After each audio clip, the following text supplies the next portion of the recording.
रंज हर रंग के झोली में भरे हैं हमने।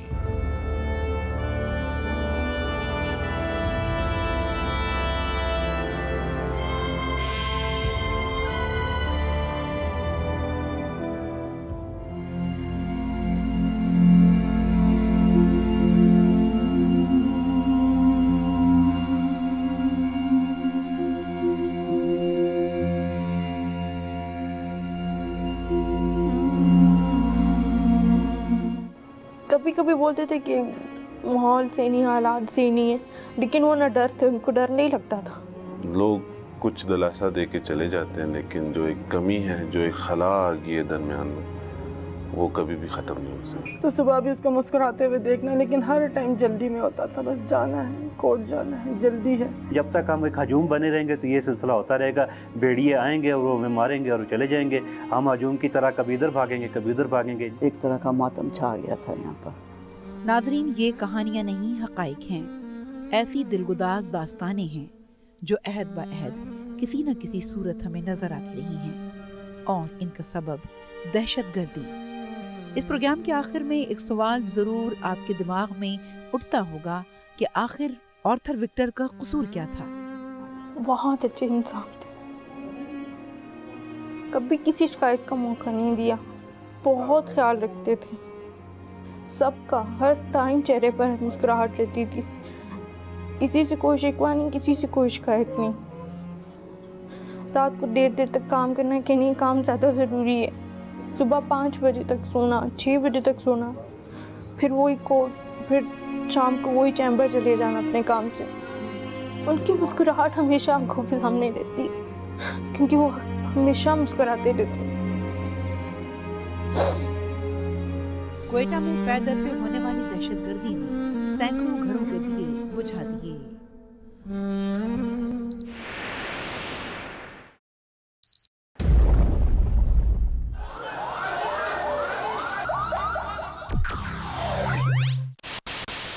8 अगस्त सन 2016 बरोज पीर, जब क्वेटा के सिविल अस्पताल में खुदकुश धमाके और फायरिंग के नतीजे में 70 से जायद वकला, 2 सहाफियों समेत 80 से जायद अफराद जाँ बहक और 160 से जायद जख्मी हो गए, जिनमें से 30 की हालत तशवीशनाक बताई जाती है। कहा जाता है कि पीर की सुबह क्वेटा मनोजान रोड पर बलोचिस्तान हाईकोर्ट बार एसोसिएशन के सदर बिलाल अनवर कासी की टारगेट किलिंग हुई। उनकी मैयत सिविल अस्पताल क्वेटा लाई गई, जिसे वसूल करने के लिए वकला की एक बड़ी तादाद अस्पताल पहुंची तो इमरजेंसी वार्ड के बाहर खुदकुश बमबार ने खुद को धमाके से उड़ा लिया। इस धमाके में तकरीबन 8 से 9 किलोग्राम बारूदी मवाद इस्तेमाल किया गया। जी, वो भाई कम, मेरे दोस्त ज़्यादा थे। आज तक कभी उन्होंने ये एहसास मुझे नहीं दिलाया कि वो मुझसे बड़े हैं। हमेशा एक दोस्तों की तरह मेरे साथ रहे। आज तक आप यकीन माने, उम्र के इतने अरसे गुजर गए, इतने साल गुजर गए, मेरी और मेरे भाई की आपस में कभी लड़ाई नहीं। अक्सर हमारी बात बस घर को लेके होती थी, क्योंकि हमारे वालिद साहब एक ऑफिसर थे और उनकी ज़्यादातर पोस्टिंग जो थी वो बाहर रहती थी, तो उसको लेके वो मतलब ज़्यादा बातें यही करते थे कि मतलब घर पे हैं, घर पे रहना चाहिए, एक बंदा बाहर जाए तो एक बंदा घर पे होना चाहिए, पीछे बहनें हैं, वालदा है, यही बातें होते रहते थे। यहाँ आर्थर की वालिदा का सब्र आप मुलाहिजा कर सकते हैं। माँ आखिर माँ होती है, और फिर एक वक्त ऐसा आता है कि जब ज़ब्त, सब्र और हौसले के बंधन टूट ही जाते हैं। ज़्यादातर पराठे मांगता होता था, ब्राउन पराठा। वो सब कुछ ही खाते थे बस, मगर ज़्यादातर गोश्त को और गोश्त ही ज़्यादा पसंद करते थे। वो शरारत तो इतनी करता ही नहीं था, खामोश तबीयत का था। आते तो सभी बच्चों की अच्छी ही लगती है, मगर प्यार सबका अलग अलग ही होता है।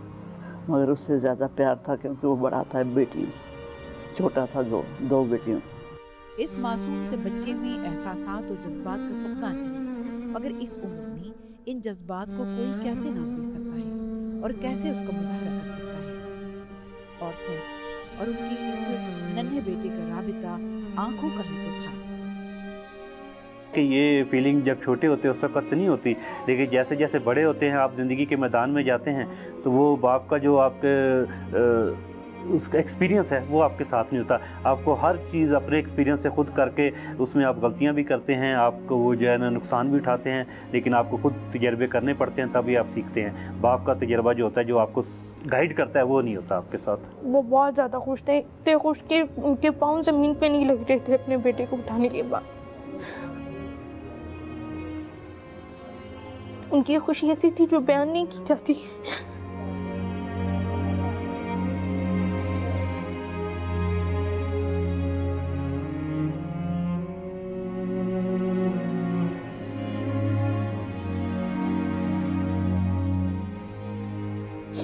उनकी ख्वाहिश तो ये थी कि इज़राया को पढ़ा लिखा कर हम डॉक्टर बनाएंगे,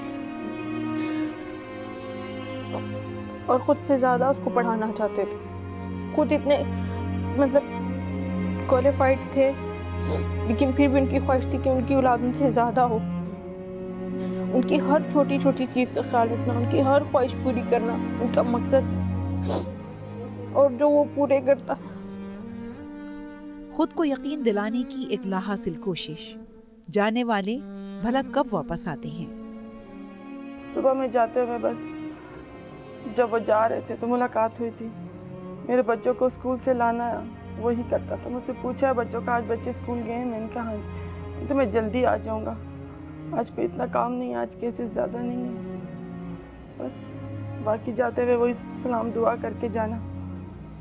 इससे ज़्यादा हमें भी पता नहीं था कि वो दोबारा नहीं आएगा, और शायद अभी भी इंतज़ार रहता है इतने दिनों के बाद भी कि वो आ जाएगा।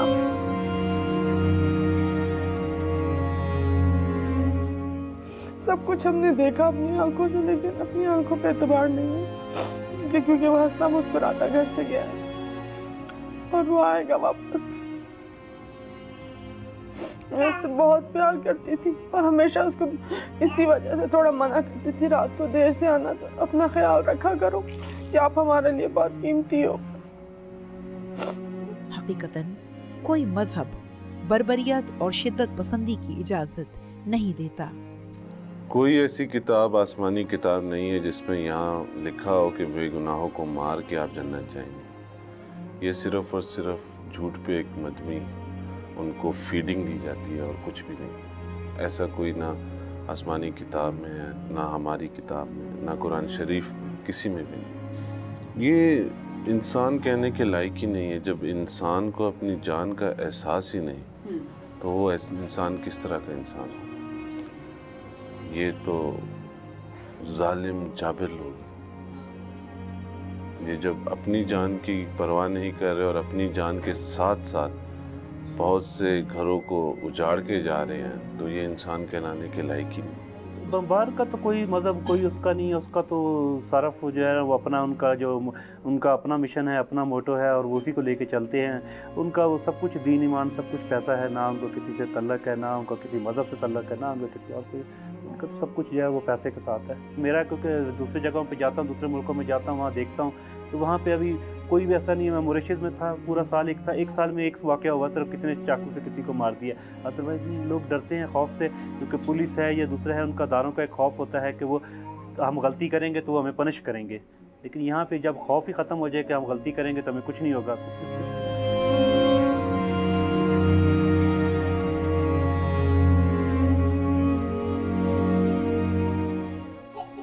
आम इंसान की तरह जिंदगी एक दिन भी बसर कर इनको पता लग जाए, इनको लटकाया जाए और कुछ भी नहीं है, इसके अलावा तो कोई हल नहीं है। जो घर की जिम्मेदारियां थी वो पूरी करता था। कल को ये हादसा उनके साथ भी आ सकता है।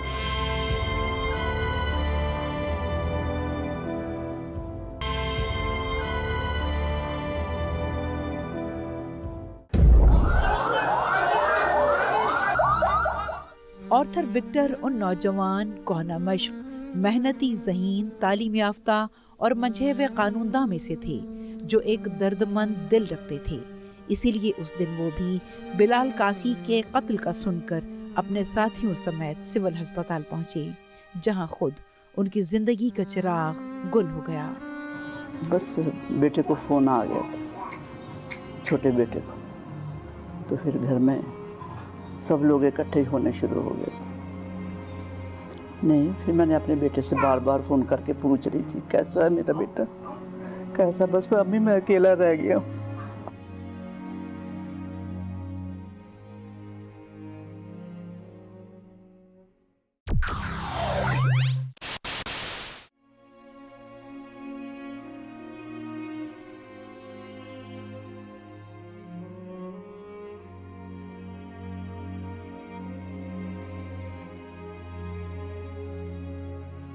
भाई के अफसोस के लिए जितने बंदे आए और उससे पहले भी जो भी भाई के बारे में इल्फाजात हमें मिले, वो सब के सब एक ही थे कि भाई हमारा फरिश्ता था।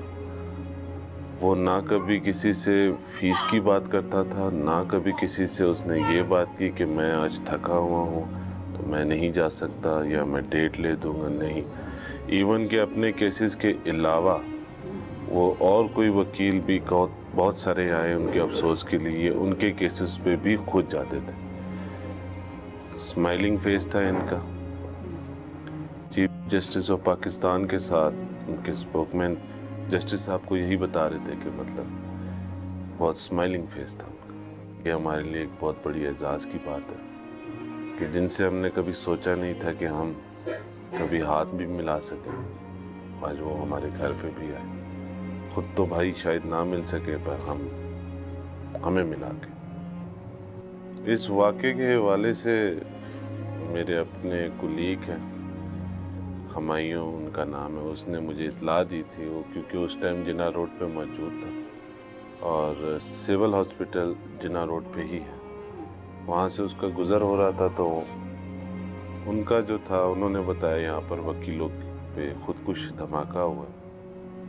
मैंने उस टाइम ही कहा कि मेरे भाई इस तरह की जगहों पे नहीं जाते। उन्होंने बोला नहीं, कोई बड़ा वकील उसको शूट आउट किया, उसमें ये सारे मौजूद थे तो वहाँ पर। मौत के इन सौदागरों ने ऑर्थर समेत कई मासूम जानों का ज़िया किया।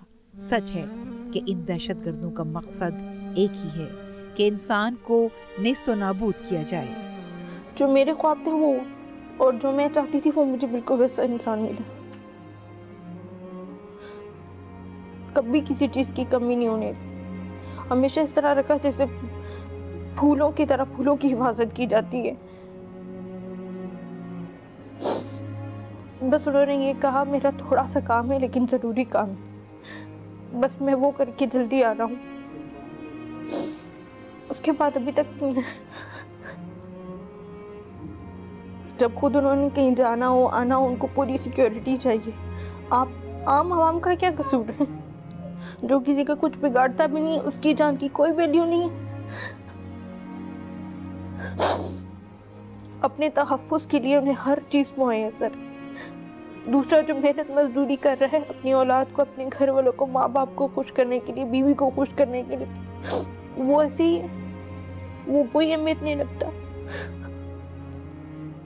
तब ये लोग क्या करते हैं बाद में लॉस वगैरह होने के बाद, जी हम ये कर देंगे हम वो कर देंगे, उससे पहले ये कहाँ होते हैं?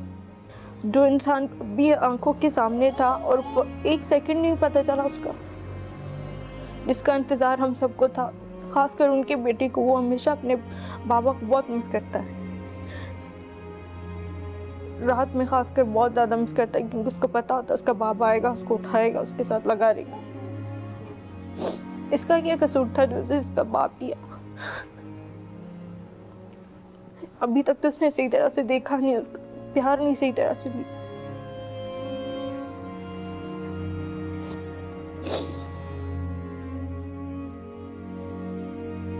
ये इंसानी रूप में खून आशाम भेड़िए हैं। क्या आपने सोचा कि इनको हदफ तक भेजने वाले इनके भी दोस्त नहीं हो सकते? तल्ख हकीकत यही है कि इनकी भी कोई माँ होती होगी जो इनके यूं भटकने और नाजुक शीशे की मानक चिटक जाने पर अफसरदा जरूर होती होगी। जिस इंसान के पास भी दिल है, उसके अंदर दिल है तो उसमें इंसानियत भी होगी और मोहब्बत भी होगी। मोहब्बत के बगैर तो खाली दिल नहीं हो सकता, पत्थर हो सकता है। सिर्फ ये है कि इनको लटकाया जाए और कुछ भी नहीं है, इसके अलावा तो कोई हल नहीं है। क्योंकि जब तक हम किसी को कुछ करेंगे नहीं, लटकाएंगे नहीं, कोई सजाएं नहीं देंगे, उस वक्त तक तो मामला हल नहीं होगा। ना किसी को खौफ होगा, ना किसी को डर होगा, वो जुर्म करते हुए सोचेगा भी नहीं, डरेगा भी नहीं। लेकिन जब उसको सज़ा का इल्म होगा कि मुझे ये सज़ा मिलेगी और इस तरह के से है, तो वो खुद ब खुद उसको जो है ना वो खौफ की वजह से वो ठीक हो जाएंगे, क्योंकि कोई इंसान की नेचर है, वो या तो प्यार से ठीक होता है या खौफ से ठीक होता है। एडवोकेट ऑर्थर विक्टर को भुलाना मुमकिन नहीं। जो घर की जिम्मेदारियां थी वो पूरी करता था, क्योंकि अभी 2 साल पहले हमारे वालिद की डेथ हुई है। तो बड़ा भाई था, भाइयों में बड़ा था लेकिन मुझसे छोटा था। मैंने छोटे छोटे कामों के लिए अगर उसे कुछ किया ना तो उसने मुझे लास्ट टाइम भी ऐसे ही किया ना, नहीं बाजी आप खुद कॉन्फिडेंस किया करें, जाया करें, किसी पर वो नहीं किया करें, अपने आप को कमज़ोर ना समझा करें। बहुत खुशियों से इसकी शादी की, अभी शादी के इसके 2 साल भी पूरे नहीं हुए और इतनी जल्दी वो चला गया। और अभी हम उसे पूछ ही लेते हैं, नेक्स्ट मंथ तुम्हारी वेडिंग एनिवर्सरी आ रही, तुम्हें क्या गिफ्ट चाहिए, क्या लाए तुम्हारे लिए।